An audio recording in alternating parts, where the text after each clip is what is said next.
Hello and happy Saturday, everyone. We are coming up on the 105th anniversary of the murder of Mary Fagan, which led to the trial, conviction, and sentencing of Leo Frank. That was the superintendent of the pencil factory where Mary worked. And after his sentence was commuted to life in prison, he was abducted by a mob and lynched. This episode is from 2011, and it was recorded by previous hosts Sarah and Deblina. And as they discuss, it's covered extensively in a lot of Georgia classrooms, but often not as much in other parts of the United States and the world. So now we will hand it over to Sarah and Deblina for the trial of Leo Frank.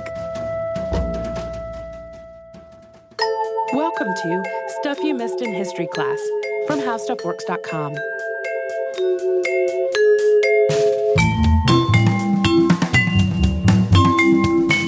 Hello and welcome to the podcast. I'm Deblina Chakraborty. And I'm Sarah Dowdy. And the story we're about to tell happened in Atlanta, actually, kind of in our own backyards, but we don't feel too self-conscious about telling it because this topic has been requested many times by listeners, and that's not surprising. The Leo Frank trial has been called, quote, one of the most shocking frame-ups ever perpetuated by American law and order officials. And the story involves a Jewish man named Leo Frank being convicted, many think wrongly convicted, for the murder of a young girl named Mary Fagan, and a group of men taking the law into their own hands and trying to make sure that basically he paid the ultimate price for this. But there was much more to this story than just these acts and who was guilty or not guilty. This was a situation about industrialism and the injustices associated with it, race relations, North-South tensions, so a lot of things. So it's no wonder that it caught the attention and kind of the emotions of the entire nation. But it's still a mystery, too, in a way. To this day, people still wonder what really happened to Mary Fagan. So we're going to take a look at the crime, the evidence, the trial that ensued. But first, we're going to try to talk a little bit about the man that ended up at the center of all this controversy, Leo Frank. Leo Max Frank was born in Paris, Texas in 1884, but his family moved to Brooklyn, New York when he was very small, and he grew up there. He went to public school, the Pratt Institute, and since he was very mechanically minded, he got an engineering degree from Cornell University. Now, he worked for a brief time with a few different companies, but eventually he joined the family business. He went to work for his uncle, Moses Frank, who was the principal owner of the National Pencil Company. And that company had a factory in Atlanta, and in 1907, Frank was made co-owner and superintendent of that location of that factory and moved down south. So in 1910, he married a native Atlantan, Lucille Seelig, who came from a prominent Jewish family. And by 1913, he'd been honored by the local Jewish community as one of Atlanta's most promising young businessmen. So he looked like he had a great future ahead of him. And Atlanta's Jewish community wasn't as big as New York's, of course, but it was still fairly significant. And it was significant enough that Frank probably didn't feel very isolated. He probably didn't worry that much about racism. He spent most of his time working. So he seemed to be leading a fairly successful, definitely peaceful life. Yes, but all of that changed April 26th, 1913.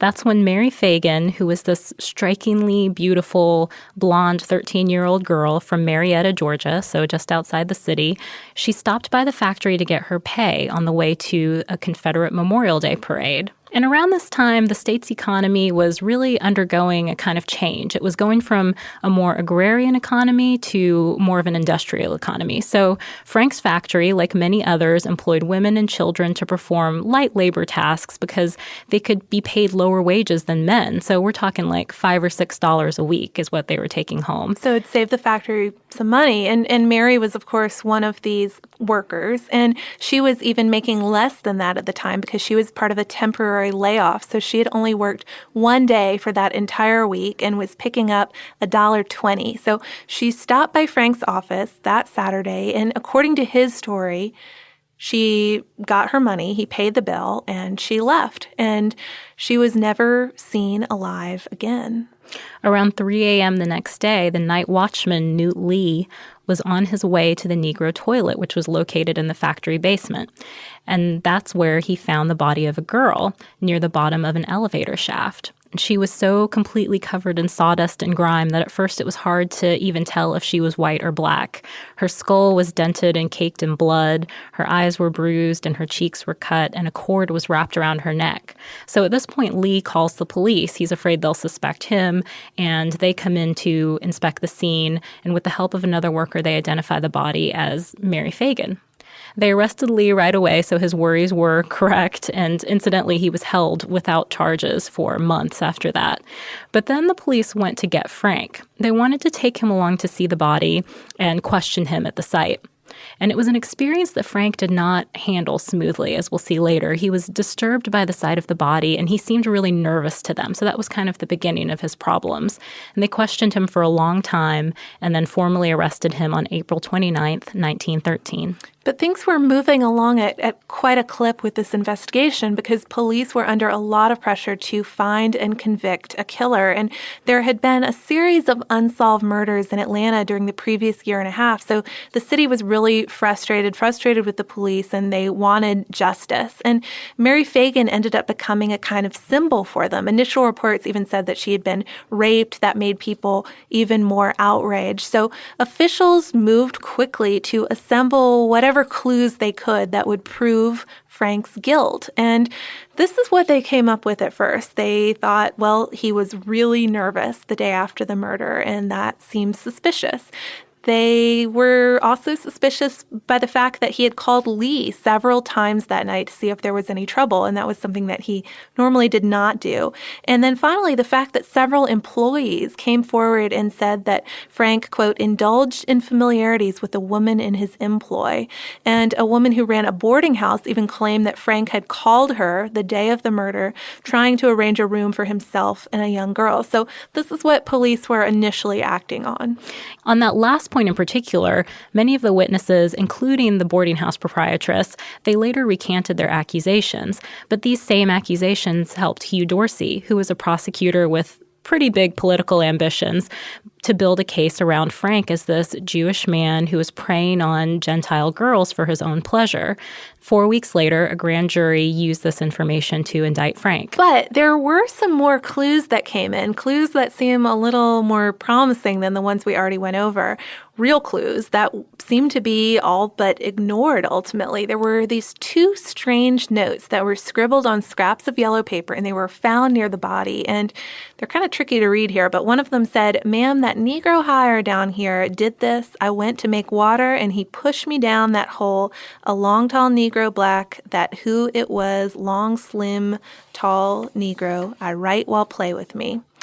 And the other note, also written in this kind of difficult to follow style, said he would love me, land, dab, and play like the night witch did it, but that long, tall black Negro did by himself. So these unusual notes found near the body seem like a major new clue. Yeah, and obviously they're confusing because they contain some bad spelling and things like that and are hard to read, as Sarah said, but they're also contradictory. I mean, the first one sort of seems to identify the murderer, and the second kind of suggests that the writer was saying he was trying to throw suspicion elsewhere. So it was very confusing, but it's at least something that seems like it should have been pursued.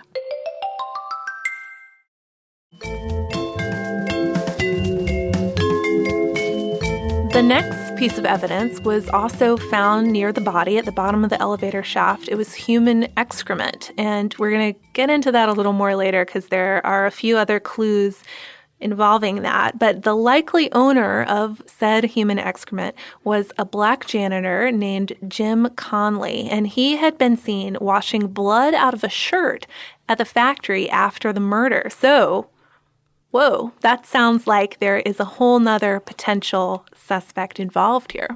Yes, in fact, there was another suspect. Conley was working at the factory the day of the murder and even admitted to have written those two notes when police arrested and questioned him on the matter. But he claimed that Frank had dictated the notes to him. So, throwing a wrench in this whole thing. Right. And according to Leonard Dinnerstein in American Heritage, the grand jury wanted to reconvene and actually charge Conley instead. But perhaps because of these political aspirations of Dorsey's, and he actually became governor later, we should throw that in there too. The aspirations paid off. They did pay off, but he wouldn't allow this. He wouldn't allow them to reconsider this. We're not really sure how he talked them out of it, but Dinnerstein suggests that, quote, given Southern values, they may have assumed that no attorney would base his case on the word of a black man unless the evidence was overwhelming. So basically, the grand jury just felt persuaded by Dorsey's dedication to this case. He was just so sure that Leo Frank was guilty that he was willing to believe even Jim Conley. But regardless of how he did it, Dorsey did win out, and the trial started July 28th, 1913 in Atlanta. A large, angry mob showed up in attendance, and they were shouting things like, hang the Jew, and they weren't just saying that outside the doors of the courthouse. They were saying things like that in the courtroom. So, yeah, it was a really intimidating atmosphere to be in, and you have to wonder how in this environment they could have chosen an unbiased jury. I mean, they did choose a jury. Or how an unbiased juror would remain unbiased. True. I mean, there were so many tensions going on in this scenario at the time. There were class tensions. It was working class versus a factory owner, race. You know, there was anti-Semitism going on, North versus South, since Frank was technically a Yankee, and that rubbed people the wrong way. So things seemed to be working in Dorsey's favor almost, and he presented his case.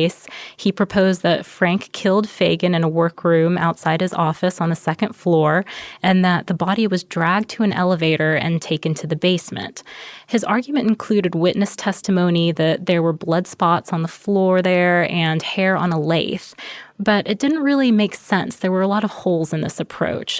Here's just an example of a few things. For example, a state biologist had concluded that the hair that was found on that lathe wasn't actually Fagin's.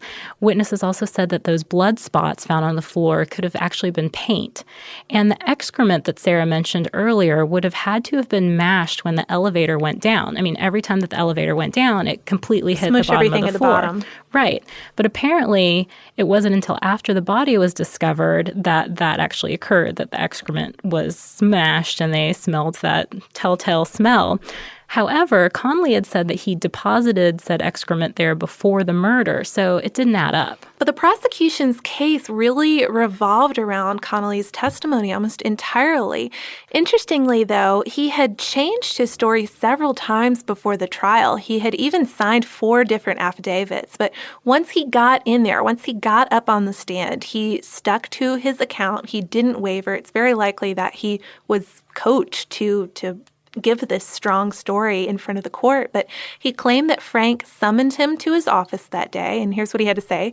His eyes were large and they looked right funny, and then confessed the crime. And Conley said that Frank offered but never gave him money to dispose of the body, and asked Conley if he could write, and once Conley said he could, Frank dictated the murder note. So Frank, meanwhile, had 2 well-known attorneys acting in his defense, Luther Z. Rosser and Reuben R. Arnold. And most feel that what really hurt their defense is that they weren't able to make a dent in Conley's testimony. They couldn't shake him. He just completely stuck to that story, even though he had changed it quite a bit before getting into court. And even though Frank had strong character witnesses, too, and alibis, people to account for his whereabouts before, during, and after the murder, the jury still found him guilty on September 26, 1913. And they took less than 4 hours, actually, to deliberate what had been one of the longest trials in Georgia history. So essentially, their minds were made up.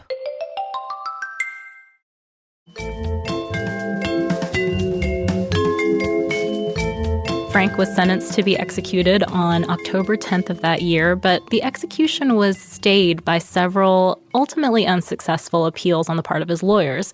So they made a couple of appeals to the Georgia Supreme Court. One upheld the conviction on February 17th, 1914, and another one did the same on October 14th, 1914.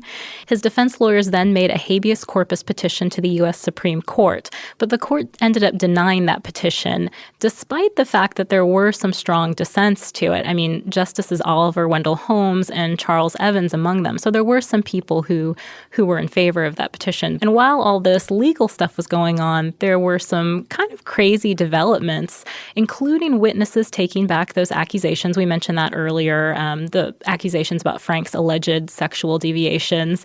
And also Conley's girlfriend came into the picture. She came into the picture and gave some testimony about Conley's own sexual perversion, so to speak. And Conley's own lawyer told Judge Roan, who had been the trial judge, that Conley had confessed the murder to him. So that seems like a pretty damning new piece of evidence, I would say, if there's an actual confession. But that had actually come to light during the appeals process. So we should mention that. It didn't really make a difference in his appeals. He would have had to get a retrial or something for that to have an effect. But the last appeal, the final appeal, was made to Governor John M. Slayton, whose term was almost up by this point. And he listened to both sides. He studied the records. He visited the scene. And he also considered all these new things that we've mentioned. And after struggling with it for 12 days, so it wasn't going to take him 4 hours, 12 days of thinking it over, Slayton commuted Frank's sentence to life imprisonment on June 21st, 1915. And he knew how serious that decision was. He told his wife, "It may mean my death or worse, but I've ordered the sentence commuted." And as he suspected, it was a very unpopular decision. There were demonstrations about it. Vandalism took place against Jewish homes and stores around the city. And Frank had been moved already by this point to a prison at Milledgeville, which was supposedly more secure, except that after Slayton's reversal of the decision, it didn't prove secure at all. No, while he was there, an inmate cut Frank's throat. And they were able to save him, but while he was recovering on August 16th, 1915, a group of 25 vigilantes from Marietta drove out to the prison, overpowered the guards, and took Frank with them back to Marietta, which was a pretty long drive. So they took him back to where Mary Fagan was from. And there, a lynch mob watched as they hung him from an oak tree. And all this time during the drive back and before they hung him, they really tried to get him to confess, but he never did. He just asked for his wedding ring to be sent to his wife. So after the lynching, locals knew the identities of the men involved, but they were never prosecuted. And the men who did it even sort of used it as a rallying cry, as a point of pride. They called themselves the Knights of Mary Fagan. And the girl's name just alone became a rallying cry for the resurgence of the Ku Klux Klan in the area. It was something that people still dwelled on even a few years after.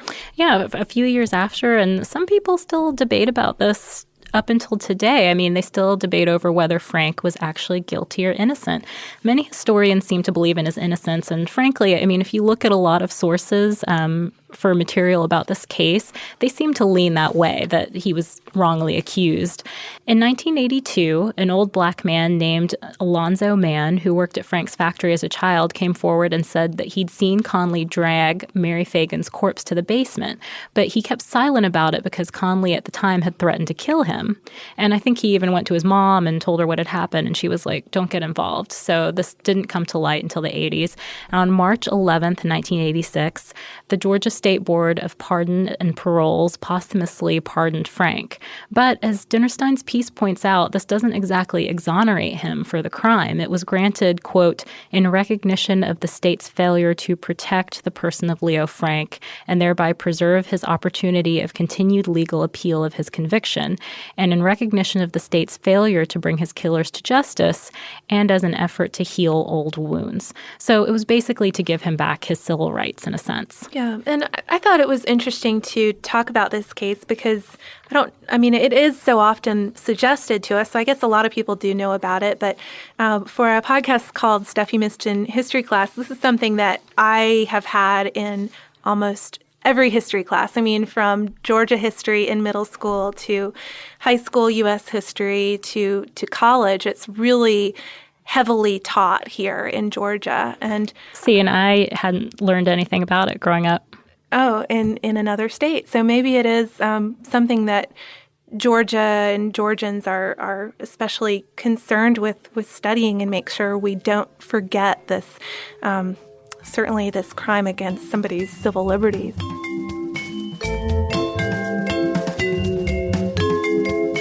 Thank you so much for joining us for this Saturday Classic. Since this is out of the archive, if you heard an email address or a Facebook URL or something similar during the course of the show, that may be obsolete now. So here is our current contact information. We are at historypodcasts@howstuffworks.com, and then we're at Missed in History all over social media. That is our name on Facebook, Twitter, Tumblr, Pinterest, and Instagram. Thanks again for listening.